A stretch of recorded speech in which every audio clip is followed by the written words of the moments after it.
जैसा कि हमने पिछले पार्ट में देखा कि क्विनली ल्यूवान के साथ उसके दादा का इलाज करने के लिए हॉस्पिटल आ गया होता है और उसके पास लाइसेंस ना होने की वजह से उसका भाई उसके ऊपर भड़क जाता है और क्विनली उससे एक शर्त लगाने को कहता है।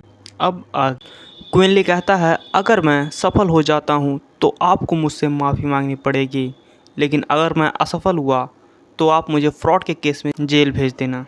लू वांग भड़कते हुए कहता है आखिर तुम अपने आप को समझते क्या हो, निकल जाओ यहाँ से। और उसके साथ ल्यूवान भी कहती है बस क्विनली अब यहाँ से कृपया करके चले जाओ। क्विनली जाते हुए कहता है ठीक है अच्छा मैं जा रहा हूँ, लेकिन मैं गारंटी देता हूँ तुम इसके लिए बहुत पछताओगे।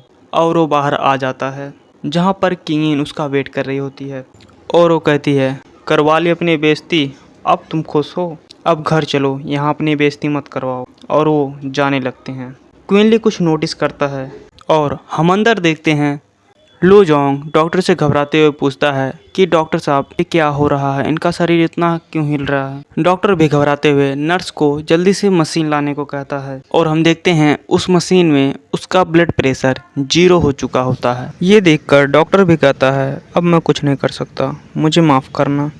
लो जोंग कहता है क्या अभी कुछ देर पहले ये ठीक नहीं थे। डॉक्टर कहते हैं मुझे माफ़ करना, मैं तुम्हारे पिता को बचा नहीं सका। लो जोंग फूट फूट कर रोने लगता है, कहता फादर मुझे माफ़ करना, मैं आपका ऋण चुकाने में असमर्थ रहा। तभी क्विनली तेजी से गेट खोलकर अंदर आ जाता है और कहता है जल्दी हटो, अभी भी उन्हें बचाया जा सकता है। और फिर वो अपनी टेक्निक से उनका इलाज शुरू कर देता है और सोच रहा होता है कि 10 साल पहले एक इमॉर्टल ने मुझे ये टेक्निक और औषधियों का ज्ञान दिया था।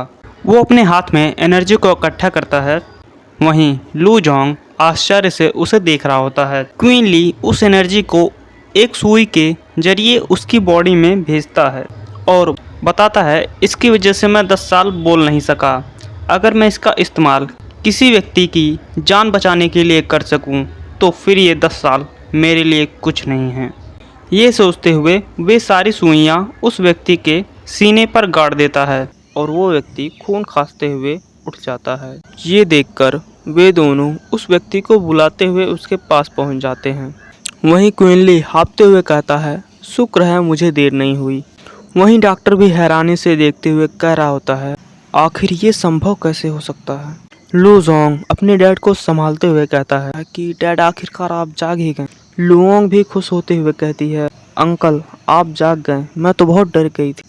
वो बूढ़ा आदमी उससे प्यार से कहता है मैंने तुम्हें चिंता में डाला, मुझे माफ़ करना बेटा।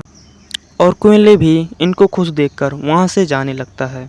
तभी लू जोंग झुकते हुए कहता है मिस्टर क्विनली, और क्विनली भी पीछे मुड़कर देखता है।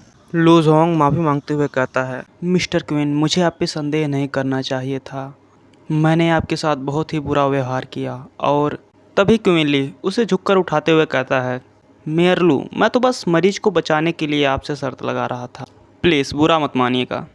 अब उनकी हालत लगभग ठीक, उन्हें पूरी तरह ठीक होने में कुछ दिन लगेंगे। तभी लुवांग भी वहां पर आकर उससे माफ़ी मांगते हुए कहती है डॉक्टर क्विन आज जो कुछ भी हुआ उसके लिए मुझे माफ़ करना, प्लीज़ मुझे अपना खाता नंबर दीजिए, मैं आपके खाते में 50,000 रुपये ट्रांसफ़र कर दूं जो आपसे मैंने वादा किया था। क्विनली भी कहता ठीक है मैं इसे बाद में तुम्हें भेज दूंगा। क्विनली उनसे बातचीत करके बाहर आ जाता है और वो सुनता है डॉक्टर क्विन इज़ अमेजिंग। हम देखते हैं वो किंगियन रहती है और फिर वो कहती है आज तुम भाग्यशाली थे, दोबारा ऐसा मत करना। क्विनली भी सोचता है क्या मेरे बारे में इसकी राय इतनी ख़राब है। वहीं पर हम देखते हैं किंगियन का बचपन का दोस्त जो छुपकर इन सब की बातें सुन रहा होता है और ये मन ही मन क्विनली को गाली देता है।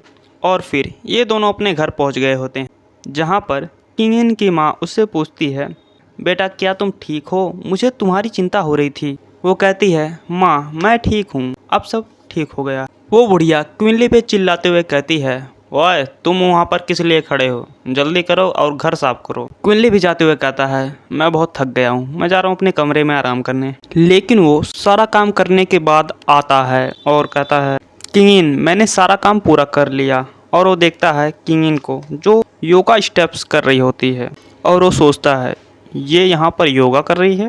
किंगिन कहती है मैंने जितान से सुना कि तुम एक परवट व्यक्ति की तरह व्यवहार कर रहे थे। क्विनली एक गहरी सांस लेते हुए कहता है, जब मैं उसे घर लेकर आया फिर मैं कपड़े बदलने के लिए अपने कमरे में चला गया और मैं दरवाजे को बंद करना भूल गया और वह लड़की बिना खटखटाए अंदर घुस आई। वो कहती है, अच्छा तो ये बात थी। क्विनली भी कहता हाँ। वो कहती है, ठीक है, मैं उसे अच्छी तरह जानती हूँ और तुम उसे परेशान करने की हिम्मत तो नहीं करोगे। इसके अलावा तुम अलग दिखने की कोशिश बंद करो। तुम भाग्यशाली हो कि आज तुम बिना किसी दिक्कत के बच गए। वो कहता है, ठीक है। वो कहती है, अरे हाँ, कल फैमिली डिनर है। क्विनली भी कहता है, फैमिली डिनर, ठीक है, अच्छा। और वो बिस्तर पर गिरते हुए कहती है, मैं बहुत थक गई। और वो कहती है, लेकिन आज जो तुमने किया उसके लिए तुम्हारा शुक्रिया। ये सुनकर क्विनली भी बहुत हैरान होता है या उसे अच्छा लगता है। आज के लिए बस इतना ही। मिलते हैं अगले एपिसोड में, तब तक के लिए थैंक्स फॉर वॉचिंग गाइज।